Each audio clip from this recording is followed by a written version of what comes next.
Good morning, my brothers and sisters. Welcome to Gothenburg, Sweden, and welcome to the Psalms of my friends. I'm picking some selected songs that are favorites of my friends and then thinking about them. Psalm 100 is today. Psalm 100. It's only 5 verses, and we're going to ask a couple questions. We're going to interrogate the text. Who is it for? What are the people called to be doing? And how should they be doing it as they're doing it? With what attitude? And what is the Lord doing? We'll ask that. We're going to drill down at the end on two things. What is the goodness of the Lord in Psalm 100? And what is the hesed, the faithfulness of the Lord in Psalm 100?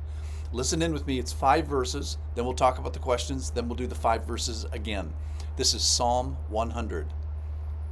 Verse number 1. Make a joyful noise to the Lord, all the earth. Serve the Lord with gladness. Come into his presence with singing. Know that the Lord, he is God. It is he who made us, and we are his. We are his people and the sheep of his pasture. Enter his gates with thanksgiving and his courts with praise. Give thanks to him, bless his name.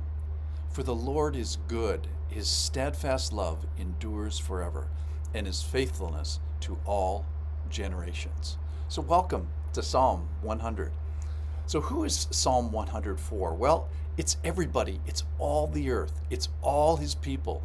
It's all his people and all people. It's all the sheep of his pasture. Now, let's ask, what should the people be doing in Psalm 100? This call here, which is make a joyful noise, serve the Lord with gladness, come with singing. And then know certain things. Know he is God. Know he is maker. Know he is owner. Know that he makes people. He's the creator of people. Know that he makes pasture for his people to rest in. Enter his courts with thanksgiving. These are more things that people should be doing in Psalm 100. We should be doing. Enter his gates with thanksgiving. Enter his courts with praise. And give thanks to him. Bless his name. So the people are charged with that. And then kind of the cool thing about Psalm 100 is how should they be doing it? It says make a noise joyfully. Serve with gladness. Come into his presence with singing. Know him accurately as God, creator, shepherd, and owner. Enter his gates with thanksgiving. Approach his courts with praise. Give thanks to him. Bless his name. So the attitude is pretty enthusiastic. Then let's ask, what is the Lord doing in Psalm 100? Well, he is being praised. He's being praised with a joyful noise. He's being praised with service. His presence is being approached, which is something in and of itself, with singing, with happiness. And then he continues, he states he is God, he is creator, and yet he is shepherd of these people. So he maintains a kingdom all along, gates and courts and space even for pasture. And he rightfully receives the thanks and praise and blessing of his people. So let's ask the two drill down questions a little bit. What is this goodness? So essentially in his character is he is being good, for the Lord is good. Without him, we wouldn't even know what goodness is. It reminds me of the passage in Hebrews chapter 11, verse 6. Whoever would draw near to God must believe, so he has to know something about God and believe in that one thing, is that he exists, so that God's real. But then this is the one that applies to the psalm here, and that he rewards those who seek him. In other words, that he is good, that he is a rewarder, that he is a good God, essentially. That doesn't mean he's not without judgment, not without wrath, but those are also even part of his goodness. And then the second thing is the Lord is being hesed. His character is hesed. His actions are characterized by hesed. That's translated in verse 6 as his steadfast love, in verse 5, his steadfast love endures forever. That's referring to his hesed. So let's ask this question.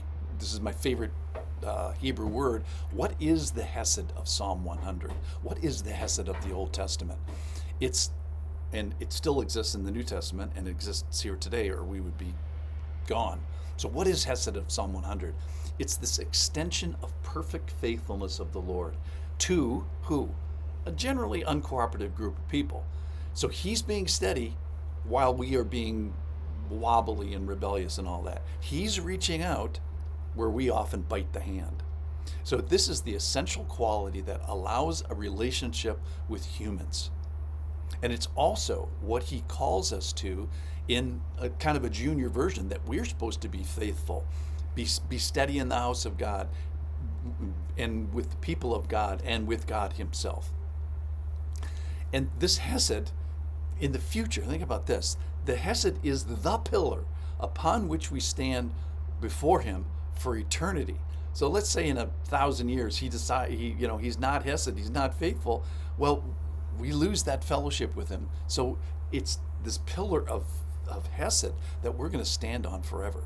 So if there is no steadiness with God, then we have nothing to stand, or at least not to stand on for very long. All right.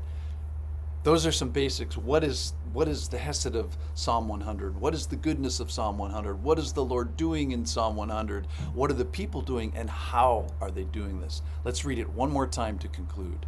This is Psalm 100, 5 verses. Make a joyful noise to the Lord, all the earth. Serve the Lord with gladness. Come into his presence with singing. Know that the Lord, he is God. It is he who made us, and we are his. We are his people and the sheep of his pasture. Enter his gates with thanksgiving and his courts with praise. Give thanks to him. Bless his name. For the Lord is good.